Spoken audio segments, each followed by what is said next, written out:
Okay, now it seems to be working. Holy shit. Anyways, yeah, I guess the live is a little bit buggy this morning. It doesn't like to be paused and then restarted and then paused again. So anyways, the future of YouTube. So recently, YouTube announced at VidCon, and I just did a note through the news. They were talking about, the success of Super Chat, and they mentioned that they're going to they are going to start using machine learning on comments. And this is important. This is very important in terms of the future of YouTube and where all social media has to go. Machine learning is the only way to be fair and as impartial and as robust with all the content. It needs to be filtered in this way. Machine learning, outside of artificial intelligence in terms of consciousness, not even concerned about. But what machine learning allows you to do is it gives you a function to analyze things in a more organic way. And hard rules break down. And neural net is more of soft rules. It can see trends, it can do things. Now, the most advanced examples of neural nets, machine learning at work, is AlphaGo. Now that's a pure neural net. It works. That it's not hand coded like the program that took on Gary Kasparov in 1997. That program was traditionally coded and used what was referred to as brute force. There wasn't any elegance to that programming. It was just, can we find a deep enough strategy that Gary Kasparov can't beat the machine? With neural net, so if you're playing current chess programs, you probably aren't using brute force. You're probably going to neural nets. And that's kind of under the hood thinking. I mean, from an outsider's perspective, you may not see the difference, but there is a qualitative difference between AlphaGo and Deep Blue, which beat Gary Kasparov. And it's important to understand what this function looks like and how this function gets better.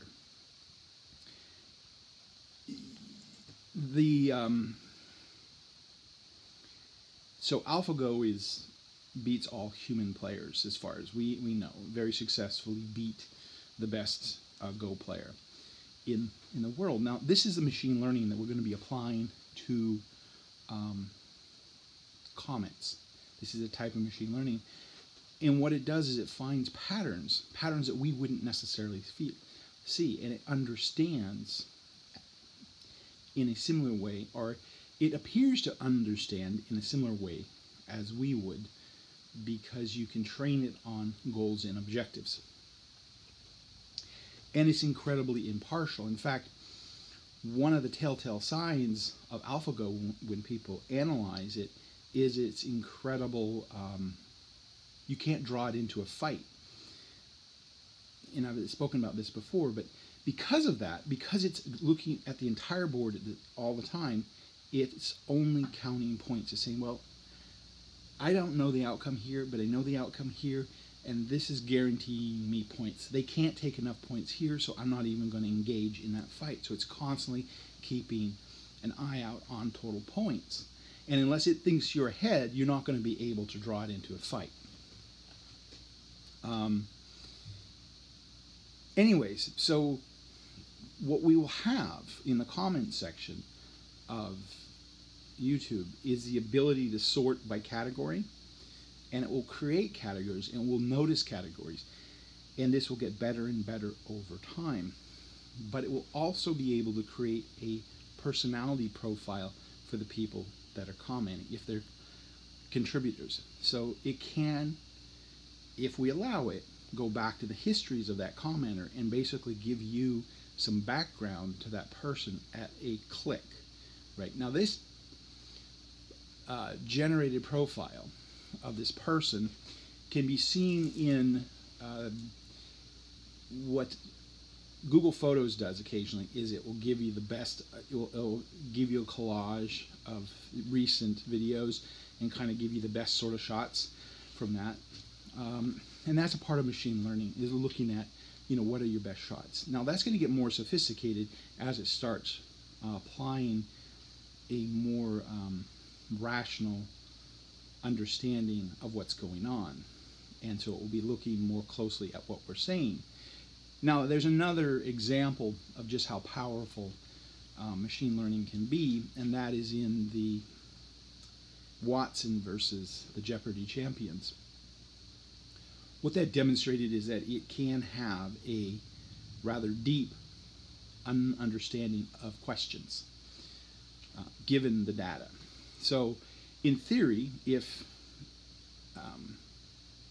YouTube allows it, we should be able to query our the comment section of all videos, some videos, and get results. Who was the best at this? Who's the most articulate? What are the most articulate arguments here? Now that may sound like a sort of a impossible question to answer, but it isn't. And there will be criteria. Now those criteria will be something that we will have to fine-tune as creators and as users. And it's something that we need to continue to request from YouTube. Do not become angry about how they use machine learning in their algorithm. Try to understand how machine learning works and how it's going to work for everyone to create the future. One of the most important things we can do is understand that comments are probably the most untapped resource on social media right now. It's basically, it's a garbage collection in some people's minds. Okay, now good YouTubers and conscientious YouTubers, spend the time or have someone go through comments as much as they possibly can, but it will give them even more tools to look at comments more closely and even give context to comments if, again, YouTube allows it. If you have a lot of comments, you have a personality type. And you should be allowed to see how the machine is learning you, or how it perceives your strengths and perceives your weaknesses. So if you make a comment, someone replies to you, where the machine sees you as a potential blind spot, or what you're missing. So I want to use an example of the type of thing that you want to know as a creator and as a commenter. It should be universal. What are the best arguments for your arguments? Maybe it's not on that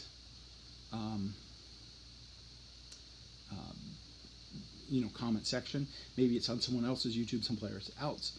It would be nice to know, if you make a statement, have it scan through all comments of everyone's videos and actually come back with you and say, well, this is a really good argument. Have you considered these things? So maybe even when you're creating, say, well, this is my assumption. What's wrong with my assumption? You will be able to do this if YouTube allows it. A lot depends on YouTube allowing the machine algorithm to go and look for patterns that you might find useful. And that's where our responsibility comes in, is really communicating with YouTube, encouraging YouTube, hey, yes, you're on the right track with comments. We really need control over comments. And I may not have the reach, but you may have the reach. You may know someone that has the reach, but continue to reinforce what we can do with machine learning. And my example was, I was recently reading criticism of Dave Rubin, and I'm pretty protective of people that I like. If I consider them quality people, I'm going to be protective. But I thought it was a fairly fair criticism in one sense, but there might be reasons why, more complex reasons why Dave behaved the way he did in terms of specific guests on his show. Now, and when I was thinking about what the criticism in terms of why he wasn't allowing this particular guest, and I'll link to that video at the end of this. But my point is, he needs to know about that criticism, and is it valid? You know, these are the questions you could ask of a machine learning algorithm. Is that a valid criticism? Should I be concerned about that? We are biased, and we need an impartial judge. Machine learning actually offers the potential for an impartial judge. You know, just from an empirical standpoint, should I be listening to this person? Does this person have a valid point?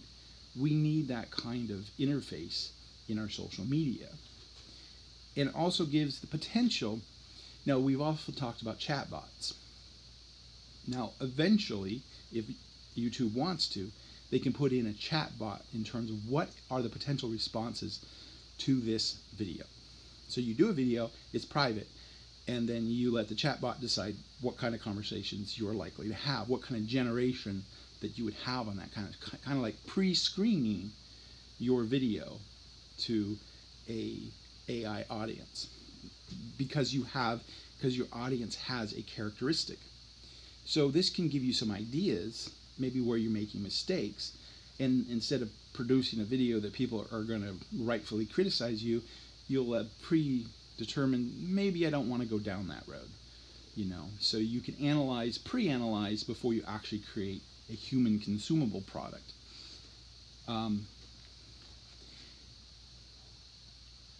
So we need to be aware this is what machine learning is going to allow us to do. And it's going to allow us to do on-the-fly editing, such as you make a video, you press a button, you say, Google, edit it to my preferences, and it edits your video to your preferences.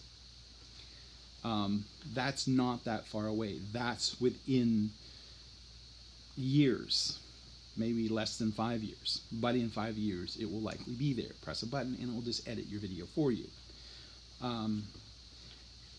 Because in a way, it needs to be able to analyze video at that level. We're already using video for facial recognition, for object recognition. We're doing this, and it's just one small step to push it out on a platform like YouTube and just allow people to do on-the-fly editing or re-editing.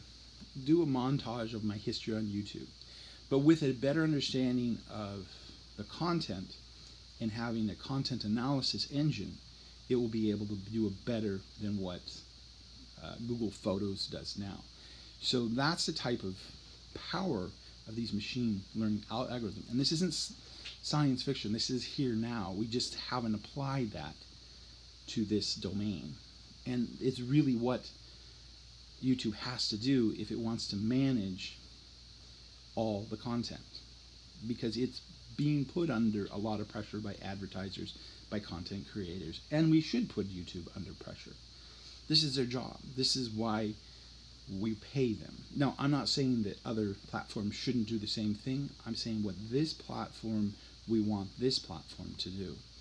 And this is about making the platform we want. It's not about what YouTube wants. Because a lot of people say, hey, well, YouTube's a free market, it's a business, and it can make its own decision.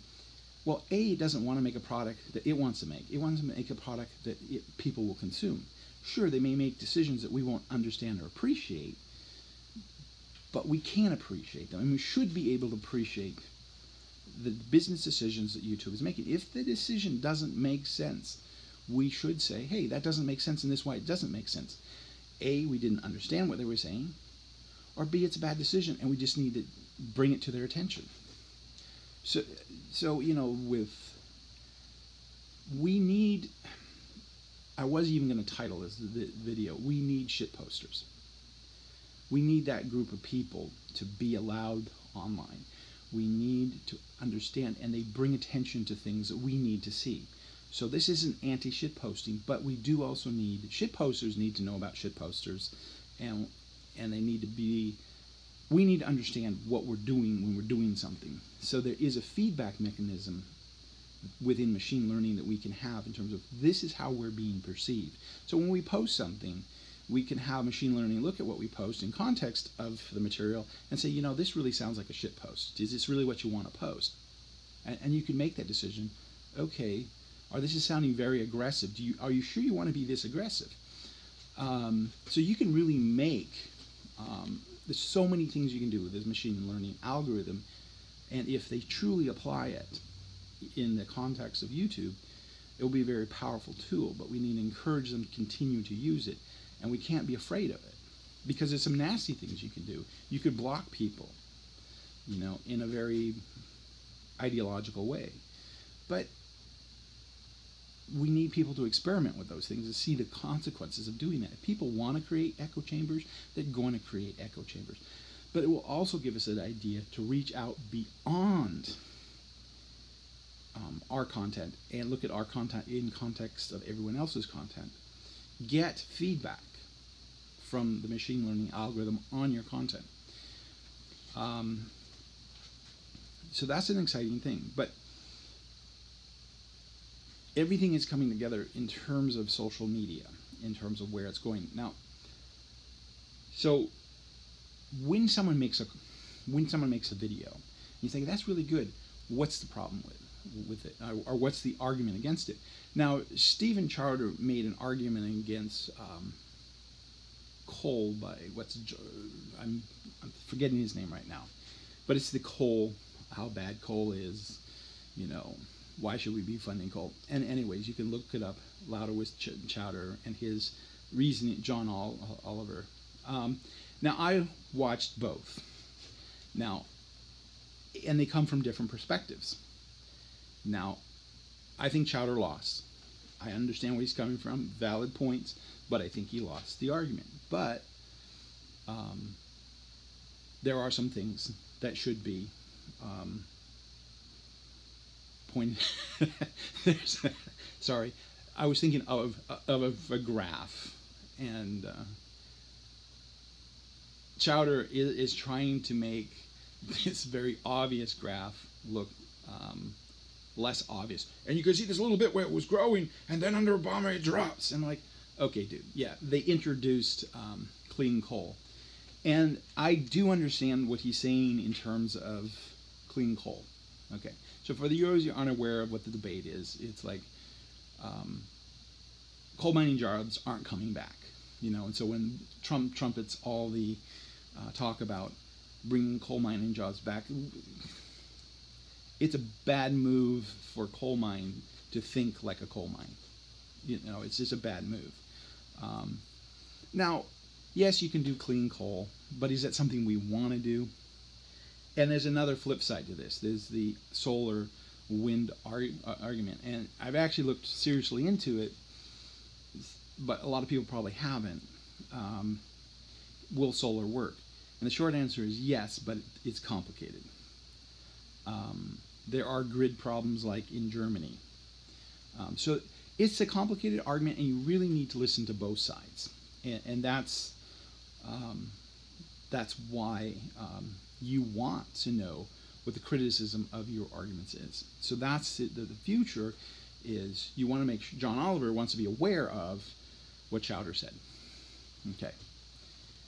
And this will be more apparent, and you will be aware of these arguments as a viewer more quickly, more easily. So you have the button there that says, I want contrasting opinions to this piece. I want to know what the best arguments are to this piece. And just with a push of a button, you can know what those are.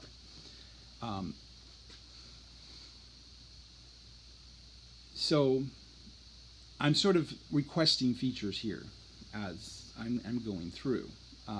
Because one of the things I want to see is commenters become more important in all content. It's very easy for us to just sort of throw away the comment section, and it's such a bad idea. And that is something that I don't want to see, because that's a sort of a gateway drug to becoming a creator. The gateway drug. I like that. Anyways, um, be aware where this is all going. Creation, we have just begun the social media evolution. I mean, this is so new. There's so many really interesting aspects of what's going on as an emergent um, way of communicating as humans. Be patient with people. Recognize our biases. Recognize the things that we're going to do wrong, and try to help people sort of integrate their knowledge into being good people. Now, Sargon, Carl, I don't generally like his videos. Now, I know it's a horrible thing to admit. And why I don't like him is I think he's too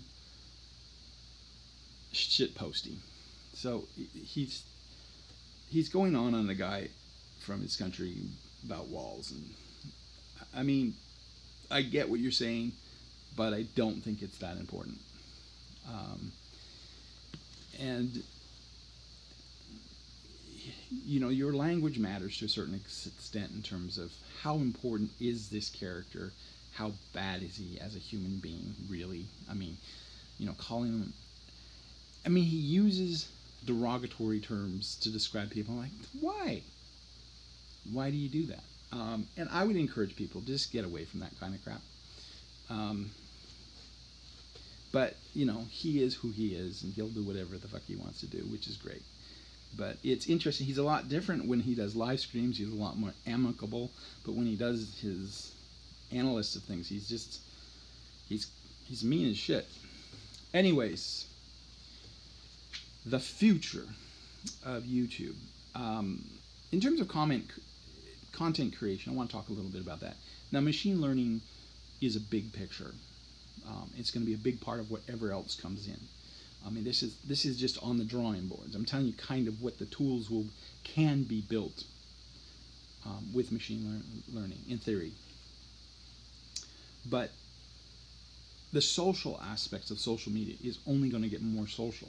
Now, a lot of people don't believe this or aren't really looking long term, but virtual reality is the killer app of virtual reality and AR, augmented reality. I was going to say artificial reality. I was like, no, it's not what it means. So AR is basically considered the killer app of VR because it allows integration within the physical world. Now, this is something where YouTube needs to be very aware of, and how can it create content using this technology. In theory, we should be able to have more avatar-based integration with content creation. So the physical presence in terms of acting as characters in a play or whatever could be done in VR, and that could be recorded. And we're doing some of this now, but it's very, very primitive. But it's something that YouTube definitely has to be on the ground for, and should come up with some production tools in-house to work with these VR systems, because that is going to be the future of content creation. It's going to be a lot easier for us. In fact, probably a lot of people will create avatars of themselves and use the motion capture to actually create the physical presence of the person that you want to be. So I'm really hoping that YouTube is very aware of that specific application, and how that's going to be integrated in the whole ecosystem of your platform. Anyways, I'm going to leave it there. Thanks for watching if you did.